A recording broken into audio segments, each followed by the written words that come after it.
Okay. I read over 100 books this year, and the 16 books that I'm gonna talk about today are the ones that actually changed my brain chemistry. These books were so good, I need them to be on all of your TBRs if they aren't already. Anyways, without further ado, let's get right into the video. First up, I have some books that were purely amazing for the vibes, the setting, the dialogue, the romance, all of it. These were my top aesthetically pleasing reads, and these were so goddamn cute. Firstly, we have Powerless by Elsie Silver. This book was so charming. Jasper Gervais, the man that you are. This small town romance was so adorable. The premise of the book is also something that I haven't really come across before. I mean, the tropes are common, but the way they're woven into the story was really adorable, and the spice in this particular book was something I did not expect at all. I mean, the things that Jasper does in this book, it was so cute. Definitely my favorite one in the whole Chestnut Spring series. This book needs to be on your TBR. Then we have Funny Story by Emily Henry. Now, Funny Story is obviously a lot of readers' favorite Emily Henry book, and the same stands for me as well. This book is adorable. The premise, again, very unique premise, and the dialogue between Miles and Daphne is adorable. Miles himself is an adorable man, and this book just had me grinning and laughing the whole time. As the title suggests, it indeed is funny, and this book was just a really sweet read from start to finish. I love this book. I ate it up. Definitely worth the hype. Third, we have Just for the Summer by Abby Jimenez. This book deserves all the hype that it gets. It was popular last year when it came out. It still is, and for all the right reasons. The premise of the book, I'll admit, is a little silly.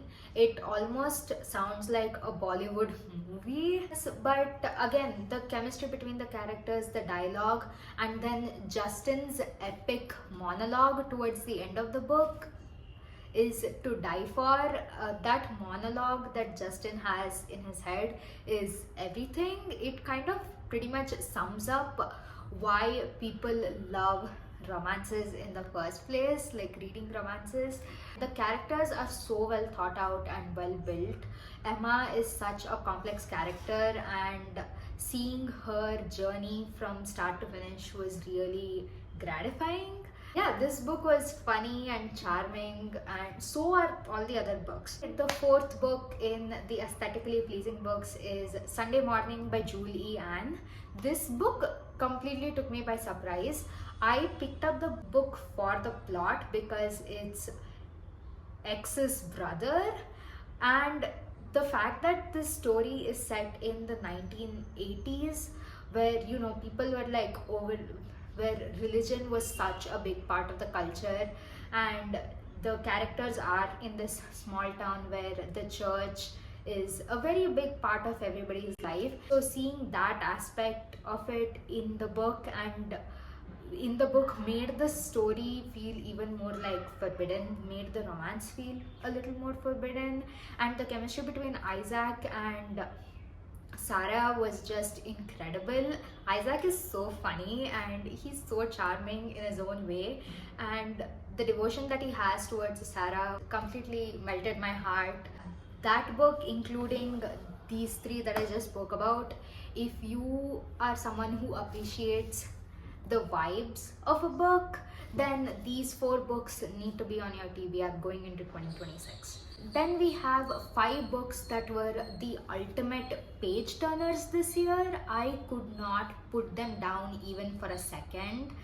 They were just amazing. The plot twists, the setting, everything about the book reeled me in.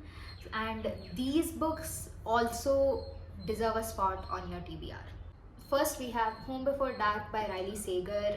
This book, the setting is the most amazing part of this book. So is the plot, don't get me wrong, but the setting, the way Riley Sager is so descriptive with his writing, you can pretty much imagine most all of his books playing like a movie in your head. And this book gave me the chills. Plot twist again in this book, super shocking. I loved it so much. Then we have Destructively Mine by Krista and Becca Ritchie. This is the second book in the Webs We Weave series, so you have to read the first book before jumping into this one. The plot twists in this book, the romance, sizzling romance, small town, set in a small town, the crazy plot twists that you get to come across as you're reading this book, all of it just had my jaw on the floor. This book is that incredible, and I will not shut up about this book until the day I die. This book is absolutely amazing. I need everybody to read this series. Literally, out of all the books I'm gonna talk about in this video, this book and the one before this one is the book that you need to read. I'm being serious here. Everybody needs to read the Web series series. If you haven't already read it, please make sure to read it now, because in May, I believe, the third and final book in this series is coming out. Okay, then for people who don't really enjoy thrilling reads, ones that make your heart race, if you're not a person who kind of enjoys reads like that but wants something a little more mellow and cozy, then these are the books I would suggest for you, and that is the Thursday Murder Club series by Richard Osman. I read the first two books in the series this year, so we have Thursday Murder Club and then we have The Man Who Died Twice. Both of these are murder mysteries. Pacing of the book and the language and the dialogue in this book, all of it is hilarious, funny, but it still keeps you on your toes despite being a more mellow read. You will be trying to guess so badly the mystery to the whole plot, and I'm pretty sure most of you are not going to be able to guess until the very end. The build-up of the suspense in these books is incredible, and I had a lot of fun reading this. And the one thing that actually encouraged me to finally pick up this series was the fact that the movie adaptation of this one came out on Netflix. Then another page turner that I read this year is The Reappearance of Rachel Price by Holly Jackson. This book was again also incredible. I loved Rachel Price.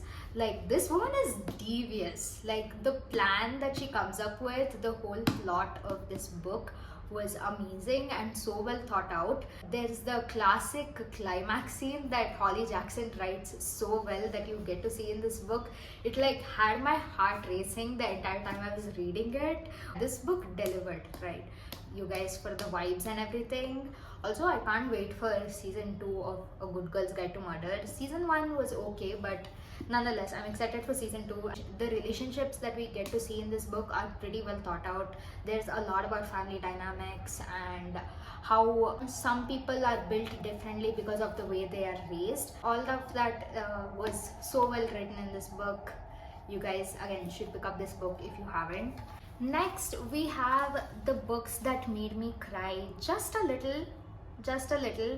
Yeah, these books were just so bittersweet, and then some of the things that happened to these characters in these books is pretty sad. If you're in the mood to cry a little or just want some emotional reads in general, then these are the books I would suggest you pick up. So firstly, this is a pretty big surprise for me, and it is Romantasy, two Romantasy books. The Letters of Enchantment duet by Rebecca Ross, to be specific. We obviously have Divine Rivals and Ruthless Vows. This series, I've heard pretty polarizing views when it comes to this, but I personally loved this duet. I gave both the books 5 stars, which is why I'm talking about it in this video. Roman and Iris, the dialogue between them is so romantic and charming. The dialogue between them is so charming and romantic, and I had the biggest crush on Roman as I was reading this duet. And the ending of Divine Rivals is so freaking sad. It kind of made me cry, and Ruthless Vows was just me rooting for Iris and Roman the entire time. This was my first time reading romantasy, and I am glad that I picked up this duet. I definitely can't wait to read other romantasy picks. If you have books similar to this or any other romantasy book that you think I would enjoy, please drop them in the comments below. I would love to check them out. Another tearjerker we have is Rewind It Back by Liz Stomford, and this is a tearjerker because obviously there's the plot twist when you find out the reason behind Rio and Hallie's falling out and the things that each of them have been through when they were separated for the 6 years. It just had me sobbing like crazy. Also, not to mention, this is the last book in the Windy City series, so that whole aspect also had me a little sad that, you know, we're not necessarily gonna see these characters again.